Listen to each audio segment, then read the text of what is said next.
यदि आप लॉ पढ़ना चाहते हैं तो कहीं और क्यों जाना। हमारे ऐप को डाउनलोड करें और लॉ पढ़ें। नमस्ते सदावत्सले मातृभूमि। सुप्रीम कोर्ट का एक बम्बई हाई कोर्ट का फुल बेंच का एक बड़ा महत्वपूर्ण डिसीजन आया। वो डिसीजन को हमको विचार करना चाहिए और मुझे लगता है कि लीगल फेटर्निटी के अलावा देश के प्रत्येक व्यक्ति को पता होना चाहिए कॉग्निजेबल नॉन कॉग्निजेबल केस में कैसे केस चलता है और हम क्या कर सकते हैं। मामला है 482। पहले आपको पता होना चाहिए 482 क्या है। सीआरपीसी क्रिमिनल प्रोसीजर कोड की धारा 482 के तहत हाई कोर्ट को इनहेरेंट पावर है। इनहेरेंट पावर मतलब उसमें शक्ति अंतर्निहित है। शक्ति कहीं लिखी हो या न लिखी हो, कहीं प्रोविजन लिखा हो या न लिखा हो। कुछ ऐसे मामले हैं जिसमें कुछ भी नहीं लिखा है, ऐसे मामले हैं जिसकी क्लैरिटी नहीं है, तो फिर हाईकोर्ट परिस्थितियों को ध्यान में रखते हुए उस पर डिसीजन लेने के लिए 482 में सक्षम है।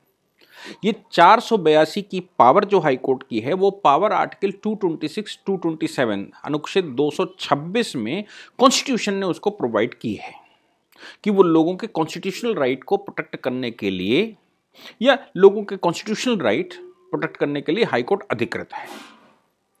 मामला यहां पर बड़ा अच्छा है, हालांकि बहुत बार क्लैरिटी आ चुकी है, लेकिन फिर भी मैंने भी बहुत बार इस पर इंटरप्रिटेशन किया है और इस बात को बताया है। फिर भी मैं इसको पुनः बताता हूं क्योंकि full bench, Mumbai high court की फुल बेंच का ये डिसीजन है। केस का नाम है माया संजय खंडारे बनाम स्टेट ऑफ महाराष्ट्र। माया संजय खंडारे के साथ साथ रूपेश श्री कृष्ण काले वर्सेस स्टेट ऑफ महाराष्ट्र का जजमेंट है और इस जजमेंट को 3 जजों की फुल बेंच ने डिसाइड किया। मामला क्या था? मामला यह है कि उससे पहले उसकी भूमिका क्या है।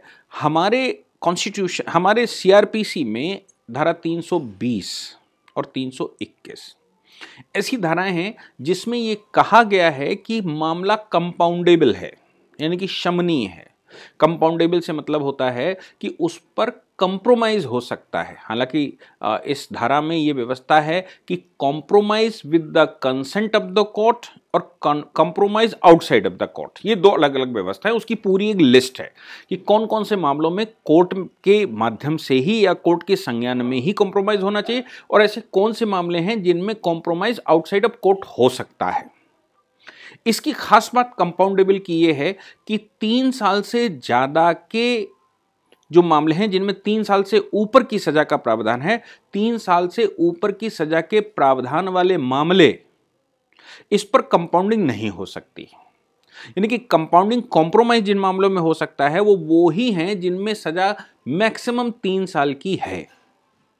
इसके अतिरिक्त अगर कहीं जाना है तो प्ली ऑफ बार्गेनिंग में जाना पड़ेगा, सौदा अभिभाग में, यानी कि कोर्ट बीच में इन्वॉल्व होगा और उस मामले में भी 7 साल से ऊपर की सजा वाले मामले नहीं आ सकते और उसमें कंपाउंडिंग नहीं हो सकती, उसमें छोड़ा नहीं जा सकता, सजा देनी ही पड़ेगी, कम दें या ज्यादा दें, कंप्रोमाइज होने के बावजूद। और कंप्रोमाइज के रेजिडेंस परिणाम के स्वरूप वो उसको कॉम्पनसेट भी करना पड़ेगा।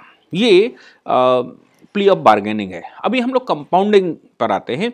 कंपाउंडिंग के मामले यानी शमन के मामले में सुप्रीम कोर्ट ने कई बार यह डिसीजन दिया कि हाई कोर्ट को भी 482 में यह पावर नहीं है कि वो नॉन कंपाउंडेबल मामले में कंपाउंडिंग कर सके। यानी कि जो 320 में ये जो लिखा है कि इसमें कंपाउंडिंग नहीं हो सकती, ये कंपाउंडिंग इन मामलों में ही हो सकती है, उन मामलों में वो कंपाउंडिंग कर सके, ये इनहेरेंट पावर हाईकोर्ट की नहीं है। मैं फिर से कह रहा हूं, इनहेरेंट पावर से मतलब है जहां प्रावधान नहीं है, लिखा है या न लिखा है, लेकिन परिस्थितियां ऐसी बन गई हैं कि उन परिस्थितियों में हाई कोर्ट क्या करे या कोर्ट क्या करे, तो ये पावर हमने नीचे वालों को नहीं दी। 482 में हाई कोर्ट को पावर दी है कि वो इस पर निर्णय ले ले। मामला कुछ ऐसा ही था। मामले में 3 साल से ऊपर की सजा का मामला था। पार्टियों में झगड़ा हुआ, झगड़ा होने के बाद उस पर एफआईआर हुई, एफआईआर होने के बाद केस दर्ज हुआ, केस चल रहा। केस चलते दौरान दोनों पार्टियों ने कॉम्प्रोमाइज कर लिया आउटसाइड ऑफ द कोर्ट और कॉम्प्रोमाइज कोर्ट में लगा दिया।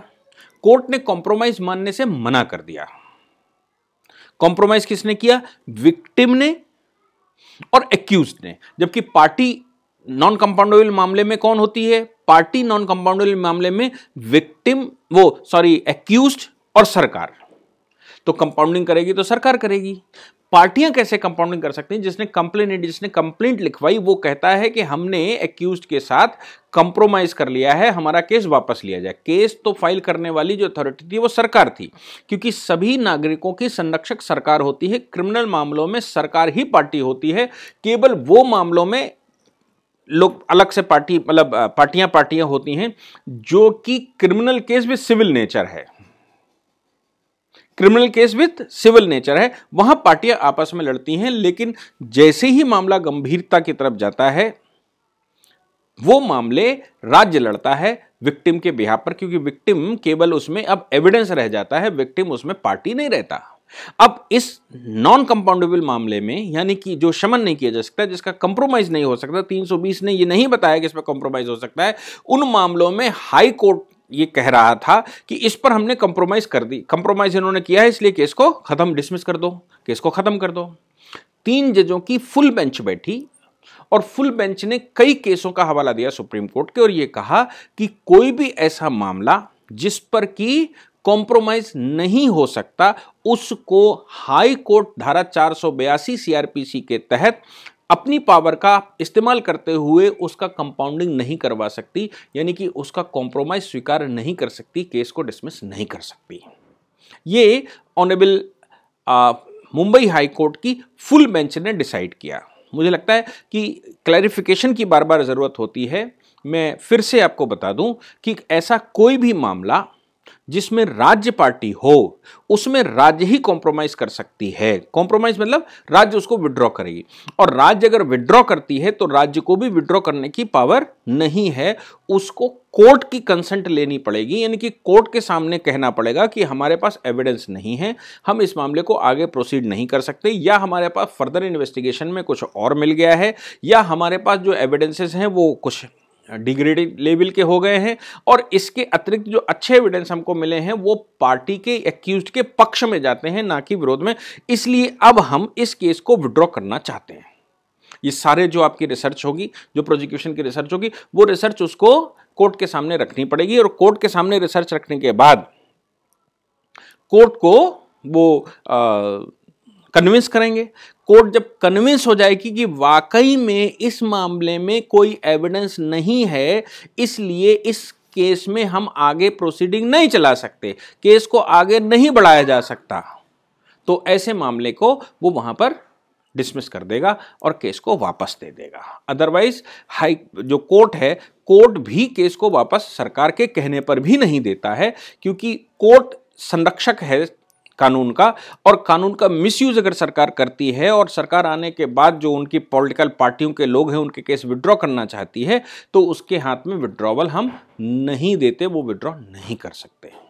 एक अच्छा जजमेंट है, एक अच्छी पहल है। इंटरप्रिटेशन की मुझे लगता है आवश्यकता थी, सो मैंने इंटरप्रिटेशन करने का प्रयास किया। Thank you very much. इस पूरी ऑर्गेनाइजेशन को चलाने के लिए आप नीचे डिस्क्रिप्शन से हमारे ऐप को डाउनलोड कर सकते हैं, जिससे कि लॉ स्टूडेंट्स को, लॉयर्स को और आम आदमी जो लॉ जानना चाहता है वो पेड क्लासेस का लाभ ले सकता है।